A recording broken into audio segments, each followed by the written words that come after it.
për realizimin e reformës zgjedhore. Socialistët në qeverisje dhe demokratët në opozit bashkuan votat në kuvend për ngritjen e komisionit të posaçëm për reformën zgjedhore dhe reformën territoriale administrative sipas një skeme që thonë se garanton përfaqësim të barabartë në synimin për konsensus dhe gjithëpërfshirje.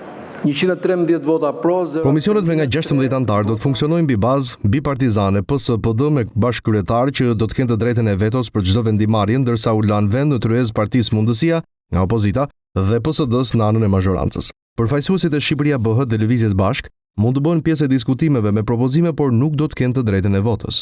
Vendimet kaluan me përkatësisht 113 dhe 115 vota pro, ndërsa Agron Shehaj dhe Erald Kapri nga Partia Mundësia dhe Redi Muçi nga Lëvizja Bashk votuan kundër dhe shfrytëzuan momentin për protagonizëm politik kundër PS-s e PD-s.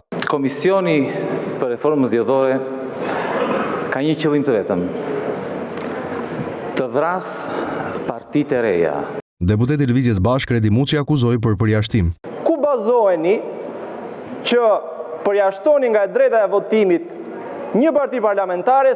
Dakordsim PS-PD për reformën zgjedhore territoriale i pari e mbrojtit Aulant Balla, duke cilësuar shembull të demokracisë, ndërsa vuri piketat edhe për ligjin e parë që duhet të rishikohet. 99% e kuvendit ka këtë formulë. Kjo është demokracia. Brenda 31 dhjetorit duhet kemi gati draftin për ligjin e financimit partive politike. Sali Berisha tha dy arsye pse sipas tij demokratët vendosën të bashkojnë votat me socialistët për reformën zgjedhore dhe atë territoriale. Damkosin në mënyrë përfundimtare si një farsë shëmtuar zgjedhore zgjedhjet e 11 majit. Ne ndjehemi detyruar ndaj tyre që